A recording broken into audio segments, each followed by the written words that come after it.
Good morning. We are on Vav Middays. Well, actually, we've been blessed with a baby boy, so we'll dedicate the class to the new neshama that Hashem has entrusted to us, and to the health of both him and the mother. Okay, so considering all that, for fair warning, I did not get as much time to or headspace to properly prepare the Gemara as I usually would. So I read ahead, but I'm going to learn the Gemara almost with you. So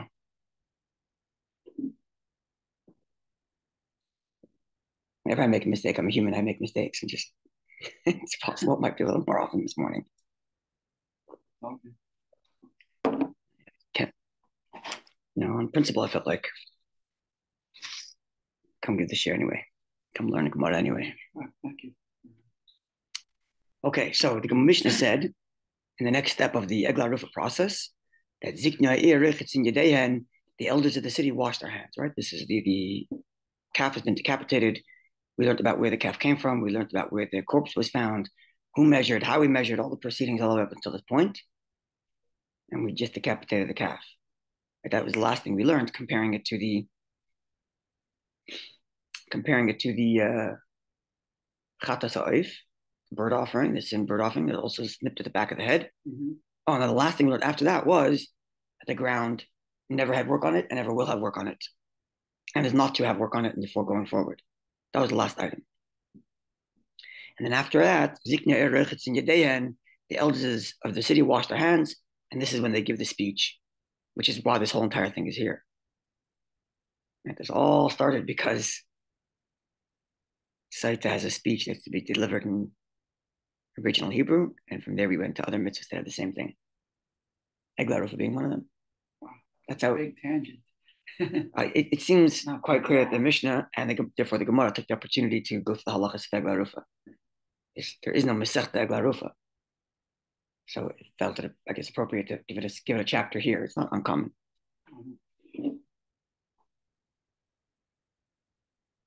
Okay. So as is always the case, or often the case, the Mishnah introduces a Mishnaic text that's more elaborate than the Mishnah itself. That's what happens here. So if you go to like the widest set of lines, you count down 3 lines. Like there's 3 sized lines. It's like the narrow size, there's a little medium size and the biggest one. Yeah. Like the ones that go from one end to the other. Count down 3. And then there's the colon. The Gemara quotes the Mishnah, Ziknei Erechetz in Yudayan. And there's the next colon. There's a Taf Resh and there's Tan Rabbanon. There's in between the 2 colons, the Gemara quotes the Mishnah. Tan Rabbanon, we learned in the Mishnaic H text in the Brisa. The Brisa quotes the Mishnah, the verse. And it seems like the Brisa interpolates the verse and comments as it reads the verse. So the verse begins, V'chol zikna ir, and all the elders of the city, hahi, that city, hakrevim alachalal, that's closest to the corpse, having been measured by the elders of Jerusalem. So now they're identified as the ones responsible, and therefore they come out. And they were there, I guess. They were there at the time. Yeah, they were there at the time of the decapitation, right? We already learned earlier that after they measure, the elders from Jerusalem leave. So all the elders that are there, they wash their hands, Allah eglah arufa, on the decapitated calf, the nachal at the river. End quote from the verse. Comments the Brisa, she'ein Talmud Sotah ha'arufa. It could have gotten away without saying the word, the decapitated one. We already know that this calf has been decapitated because earlier in the verse it says to decapitate the calf. So now that it says to wash your hands on the calf, it would have been self-understood we're talking about the decapitated calf. Why repeat the decapitated calf? So ma Talmud Sotah, what does it come to teach me? Ma Talmud Sotah harufa, what does the added word of the decapitated one come to teach me? So explains the Mishnah, explains the Brisa, al makka marifasa shalagla. It's got to be on the place where the calf was decapitated. And that's why it says the decapitated calf.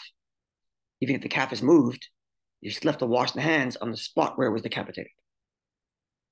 That's what the Mishnah seems to be saying. The Brisa seems to be saying. I don't have any Rashi to tell me otherwise.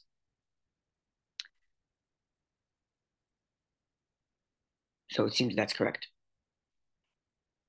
So the verse adds, and just it could have said, wash the hands on the calf, and we would have known which calf we're talking about because there is only one calf present. Considering that the verse adds the words, the decapitated one, it informs us that the spot of the decapitation is where they're to wash their hands. Yeah, it's yeah. To give us the location. Yeah.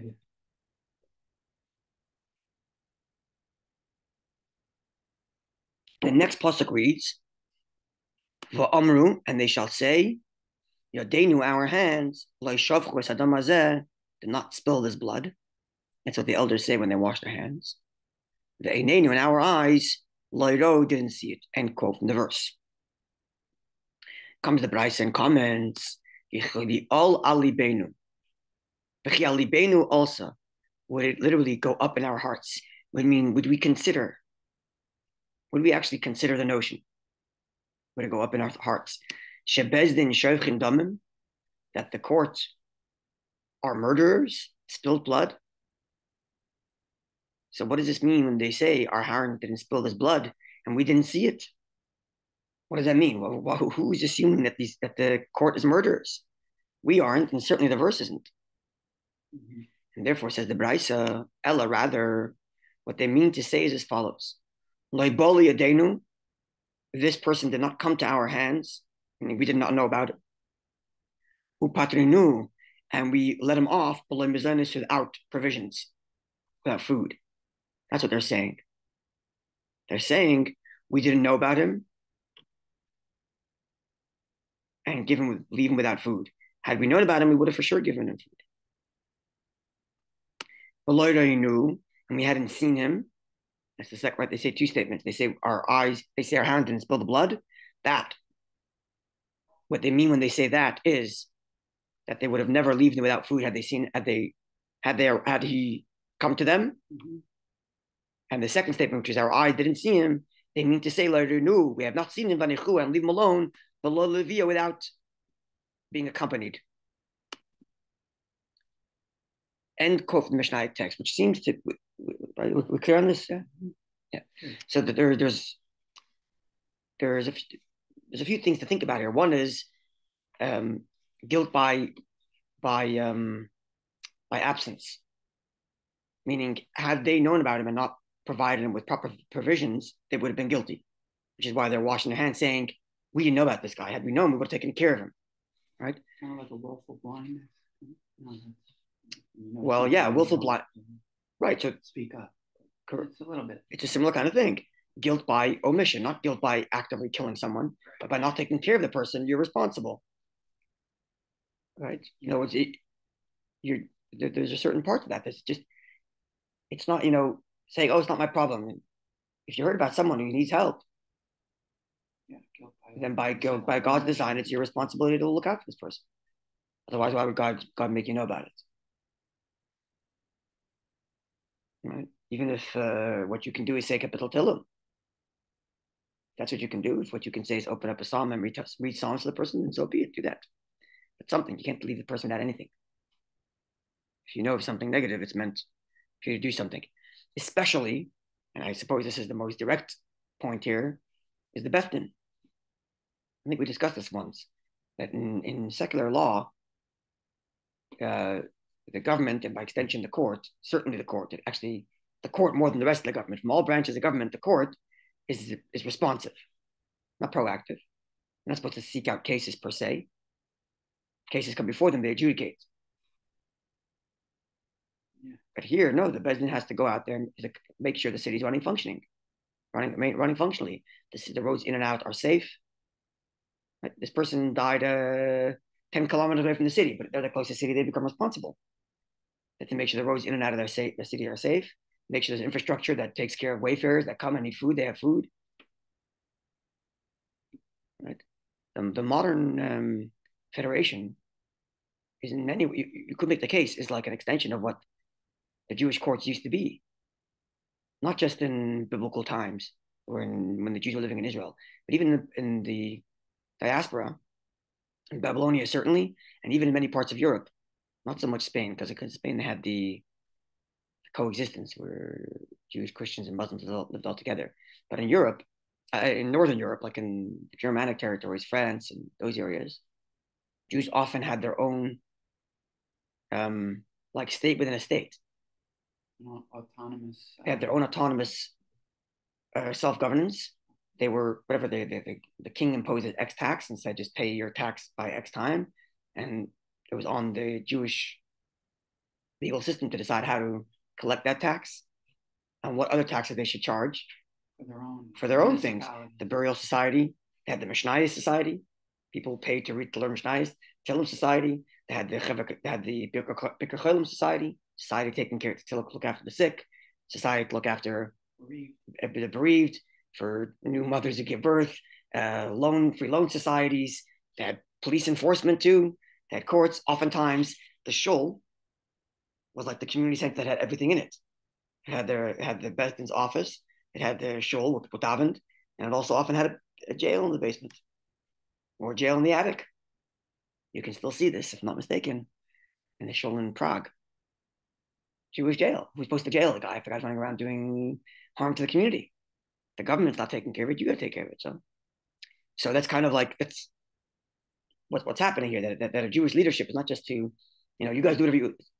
Judaism is not libertarianism, certainly not anarchistic, right? So courts got to make sure that there's highways are safe and people have food and so on. And if they don't, they have this whole ritual because they're responsible.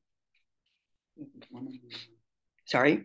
In the temple, one of the collection boxes was for the maintenance of roads.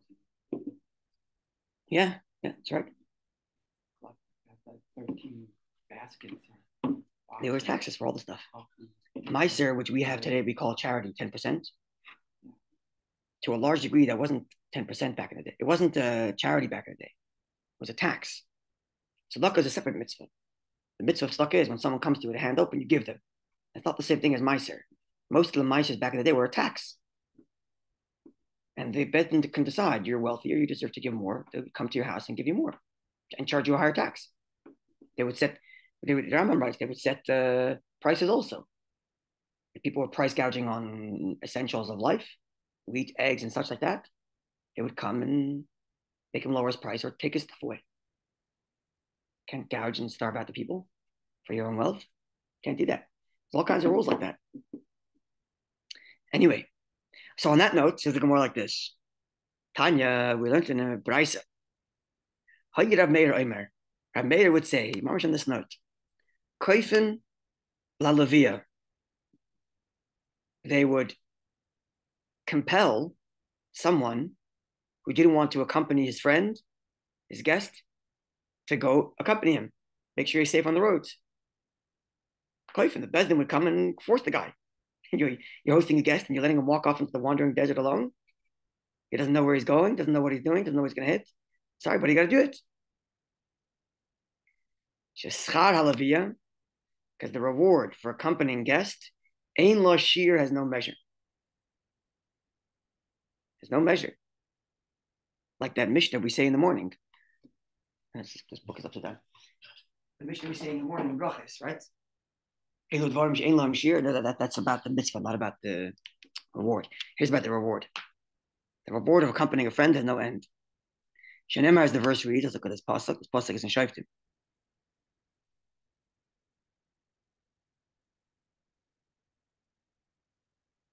Let's pull up the pasuk here. I'm going to pull it up on my screen. It's in Shoftim.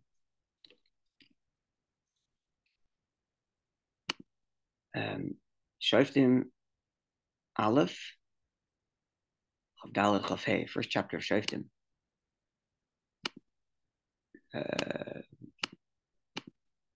Nevi'im, Shoftim. Oh, okay. So it's after Yeshua dies.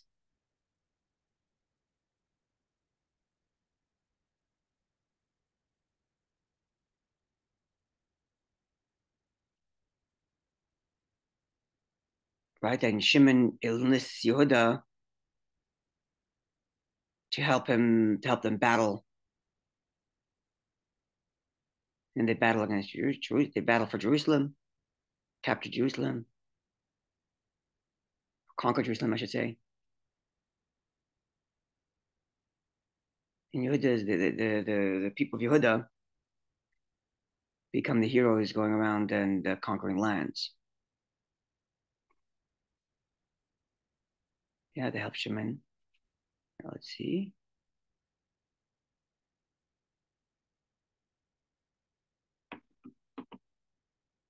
Okay, here's the pasuk. Now,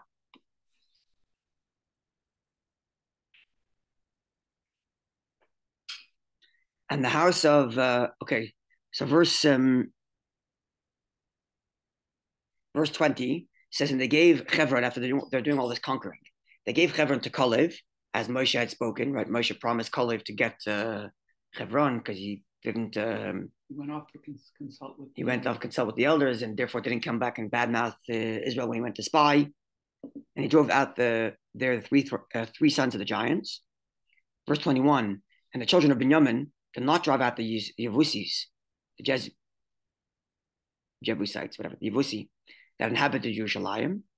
And the Yevusi dwelled with the children of Benjamin in Jerusalem until this day. So there was, they couldn't drive them all the way out. Benjamin was living together with the locals. Now, the house of Yosef, they also went to Beth El, and Hashem was with them. And the house of Yosef caused to spy Beth El. Now the name of the city was formerly Luz. Now here's the verse we're talking about. And the watchers,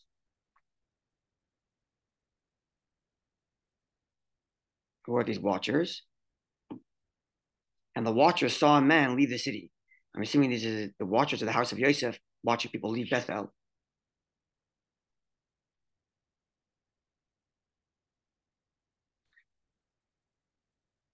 I'm assuming. Or maybe this is a description of how they conquered. Okay, this is a description of how they conquered. Let me pull up Rashi here. It's a description of how they conquered Bethel. Let's see.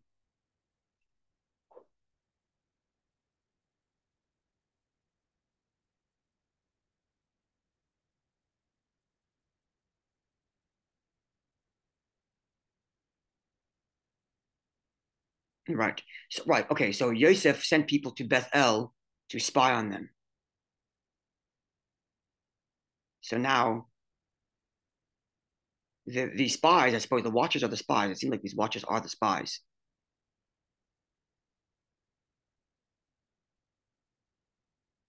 Yeah, so it seems like. So now the watchers, I guess these spies who are spying on the city, saw someone leave the city, and they said to him, show us the entrance to the city and we'll deal kindly with you, because they're using him now to figure out how to get into the city. I guess they want to find a weak spot that can conquer Luz, right? So the watchers, I guess these spies, see the man leave the city and they say to him, show us the entrance to the city and we will deal kindly with you. And they showed them the entrance of the city, and they struck the city with the edge of the sword, but the man and his entire family, they let go, because he gave them access to the city. So when they conquered the city, they spared him. Those are the psukim. So I'm guessing you hear, let's see what Rashi comments.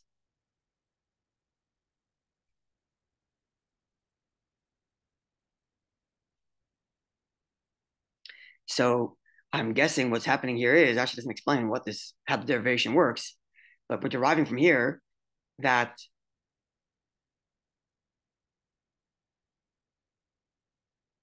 okay, fine. So now the next verse reads, because they spared him, they conquered the city, they spared him. The next verse 6 reads, and the man went to the land of the Hittites and built a city and called its name Luz. This is its city until this day. Okay, so the city they conquered was called Luz. They conquered it. They called it Beth El. They spared this one guy because he gave them access to the city, right? So he went to a place for the Hittites and built another city called Luz that exists till this day. So now this person, was not given accompaniment out of the city by his other people, right? And that's why he was able to. Is that what's being derived here?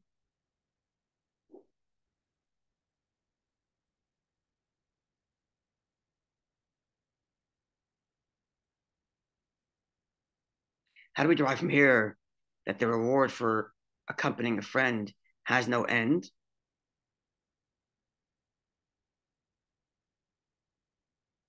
right? Because he leaves the city. He was protected. He was protected by his good acts from no, before. he accompanies the spies, and because he accompanies the spies, he's rewarded with a city that lasts forever, the city of Luz, that he builds and lasts forever. And I think that's what it is. Because I was thinking maybe the city lost out because they didn't accompany him, and therefore he was able to be taken by the spies. That's another way of thinking about it. But then where would it be the reward forever? The Gemara is saying that the person who accompanies a friend gets rewarded forever, or the reward has no end. And it's citing to these three verses, this story, to tell us that. Rashi doesn't have any comment other than the fact that the city is there forever, because it says it's the name of the city of Luz till this very day, the city that this person built. So let's see if Rabbi Steinsaltz gives us any more insight here.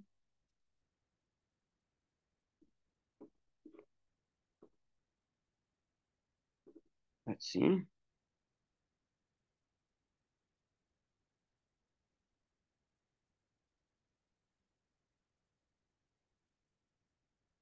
Yeah.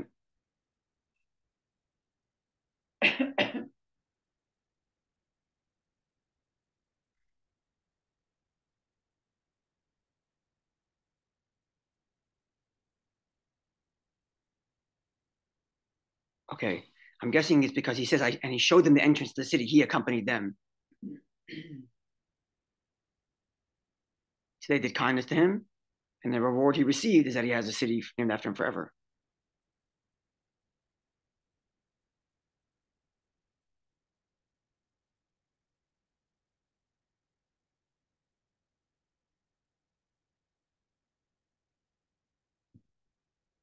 Yeah, the Gemara is going to explain itself. Okay, so let's see. Let's continue the Gemara. So now let's see the Gemara now. Okay, Tanya, we learned Hayar Meir Emer Meir would say, Kaifan Lavia, we can compel someone to accompany his friend, Sheschar Lavia, because the reward for accompanying a friend, English here has no end. Shenemar, as the verse reads. Now, this is the story we just read. Vayiru Hashem, the watchers, the spies of Yosef, saw Ish Yotzim in a person walking out of the city of Bethel, or was called Luz, but it's going to be called Bethel once the Jews conquer it. But Yom Ruloi, and they told this person who came out of the city, show us how we get in. And we'll do kindness with you. The next verse reads, he showed them indeed how to get into the city. I guess he showed them the weak points of how to conquer. And then what was the kindness they did with him? That entire city, they killed at the edge of the sword. And this person and his family, they let him off. He wasn't allowed to live there, he's set off. As the verse reads, this person who helped the Jews conquer the city went to the land of Achitim, and he built the city, and he called that city Luz. And the verse goes on to say, He Shema, that's the name of the city, till this very day, which means the city stayed on forever.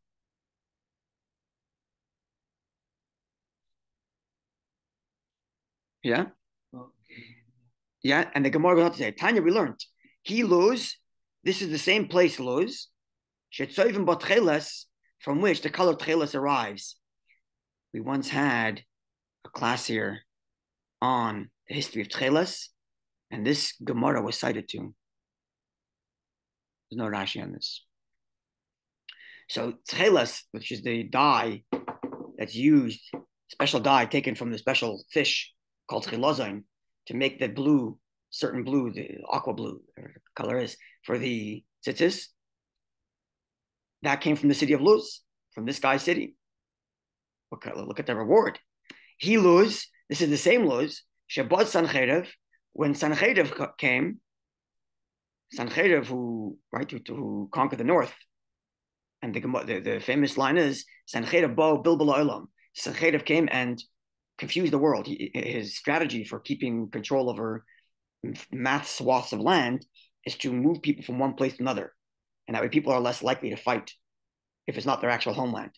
So he basically made he took people from one country, dumped them off in a different country, take people from this country, dumped them off in a different country, completely moved everyone around, so you have no longer allegiance, you don't feel at home, you don't feel like you need to fight for it. And that kept rebellion down. But Luz, When Sancheir came to Luz, he did not kick the people out. They stayed right there. Nebuchadnezzar, when he came to conquer the whole of Eretz Yisrael, actually, not just the north, and destroy the temple, and he destroyed city after city in Israel. He did not conquer Luz. He didn't destroy Luz. Even the angel of death, has no permission laverba to go through Luz. They cannot enter Luz. The angel of death can't go to Luz. It's amazing. Yeah, read this. Listen to these words. Again, I didn't read this before. I'm reading this with you. Ella, rather, so what happened? How do people die? They live forever. Ella's gainim shabbat, the elders there, shabab is man, when they come to a time, shadaiton cuts in alea, that their minds have come to the end on them. I guess this means like they come to the point where they've maxed out what they understand their lifespan is supposed to be. They walk out of the walls of the city, they mason and they die. Unbelievable. Imagine such a city. People don't die, no one can conquer it. And when people get old enough and they feel like time to go, they walk out of the city and they die peacefully. It's quite the way to go.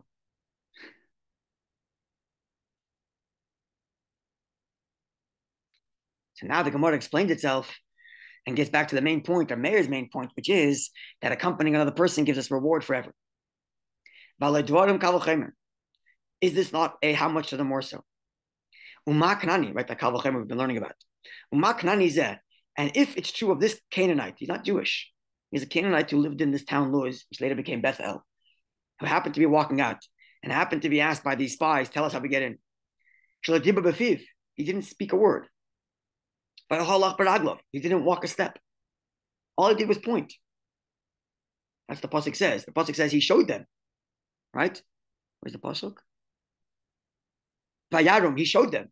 So all he did was point. He didn't walk. He didn't speak. But just by pointing them in the right direction, Garam Hatzalah, he caused salvation, life for himself, for the Zara and to his descendants, Ad Seif Kadar, to the end of all generations. So if that's true of this non-Jew, who all he does is pick up a finger and point to help someone, how much more so? Misha Oisim Levi Baraglov, one who accompanies his friend by foot, he actually walks with him to show him where to go and keeps him safe. Allah has kama. How much more so? How much more so that he is rewarded to the end of time? And just glancing ahead at the Gemara seems to be going to get into a discussion about that story a little bit more detail of how he showed them. Did he point with his finger? Did he move with his lips? Okay, I said with his finger, but the Gemara is going to discuss that. Okay, let's learn those 2 lines of Gemara. It's only 2 lines. Keep going back up here to Rashi to see what else we have. Yeah, the pasuk says he showed them, as Rashi comments, and therefore doesn't mean he actually spoke. How did he show them? So says the Gemara, the mehara lehem. How did he indicate to them where to go? Chizkiah says, befiv okam lehem. He like twisted his lips, showing them where to go. Like he didn't even pick up his finger. He just went like made some sort of motion with his lips, like nodding that way. Yeah, I suppose he was too scared to like. Well, if he's taking a risk here. If the Jews win, then he's the hero. If the Jews lose, then he's the one who destroyed the place, and he gets sentenced to who knows what. So he has to have a plausible deniability. This is my guess. So then he wants to make the least. I didn't say anything. Ask anyone who was there. I didn't say anything, right? But he moved his lips, indicating where to go. One opinion. Rabbi Yochanan says, he actually pointed with his fingers. And Tanya Kavasid Rabbi Yochanan. Now Chizkiah and Rabbi Yochanan are both sages of the Gemara's era. So the Gemara now introduces a Mishnaic text which precedes these 2 scholars, indicating that Rabbi Yochanan is correct. So Tanya Kavasid Rabbi Yochanan, we have a Mishnaic text that backs up Rabbi Yochanan's thinking, which says, quote, this is the Mishnaic text, because this Canaanite pointed with his finger, he caused the salvation for himself, and to his descendants, at the end of all generations. End quote. End quote. So this is actually the end of the commentary on this story. It's a fantastic story. It's not fantastic as in like, it's a mind-blowing story. gonna have to tell my children the story. They always want to hear stories from the Gemara. So now I finally have one. It's been a while. And we have to think about what the story means. Why? What was the three things? His city wasn't mixed up by Sancherev. No, sorry. Tchelos is made out of it. Right? Okay, first of all, the name I have to back up. The name of the city lasts forever. Number one. Number two, Tchelos, Tzitzis. Number three, Sancherev didn't confuse it. Number four, Nebuchadnezzar didn't destroy it. Number five, no death. No angel of death. No angel of death in that city. And all of that for accompanying someone. So you have to really think about this. Or not even just indicating where someone should go safely. How much more so? Yeah. So you have to think about what this means, what the deeper meaning of accompany someone means. There has to be some underlying spiritual message beyond the literal to accompany someone else. And maybe it's just the I'm wondering what this means. I have some the importance of how important it is to show hospitality. Certainly, but specifically about accompanying, which is I was thinking is when you're doing hospitality, I have to look up more into this about what the importance of accompanying is, and I'm imagining the Gemara is going to go on to that a bit more. But I think maybe it's something like this: when you're hosting someone, right? It could be there's the possibility of you doing it because it makes you feel good. You enjoy hosting, you enjoy being the host, and there's a joy in that, which is not a bad thing. It's a good thing. You should be enjoying hosting. That's a good quality. But accompanying someone and making sure they're safe when they leave you is when you have no benefit already. You gain nothing out of. You're not a hero because you set someone on a safe path going. You're the hero when you're a host. Thank you, host. How can we help you? You know, there's a joy and pride in being a host. But seeing someone off is already for their benefit more purely. So it's like an obviously Yisrael that's really for the other person and not back for oneself. Maybe somehow that's tied up in here. And then we have to think about what Tcheles is. Like, what's Tcheles about? You can see the extreme opposite with the story of Kamsa and Bar Kamsa, right? Where he was terrible. Yeah. Right. Well, certainly, yeah. And that led to the destruction of yeah. Stress of how important it is. Another thing, how it's the inverse of all. It's also the inverse of Egla Rufa. It's the inverse, right? Egla Rufa is like the person was left alone, we spit up and cast out, and Egla Rufa, and this is the reverse, right? The accompanying the person is the reverse. Right. So whatever exists in the negative of Egla Rufa exists in the positive on the accompanying someone else. Right? We have to think about how that interplay is, and somehow it ties up in Tchelas. Like, how does Tzitzis get in here? Maybe it's just putting it all out there. Maybe this mitzvah is the mitzvah of all mitzvahs. Tzitzis. Well, Tzitzis is to remind you of all mitzvahs. That's right. It's to remind you of all of the mitzvahs. Mm-hmm. One of those where leads you to all mitzvahs. Love of your fellow Jew is the basis of all mitzvahs. Obviously, Yisrael is the foundation of all mitzvahs, certainly. It's manifested in this particular. Yeah. Okay, we have to think about all this. Yeah. And but there's going to be more in the Gemara about accompanying others.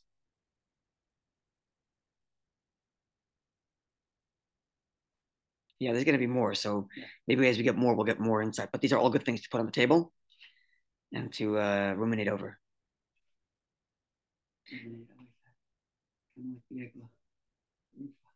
Ruminate? Yeah, cows, they ruminate. Oh, ha. Okay, wonderful day. Simchas, enjoy, and good health for everyone. Amen. Mazel tov. Thank you.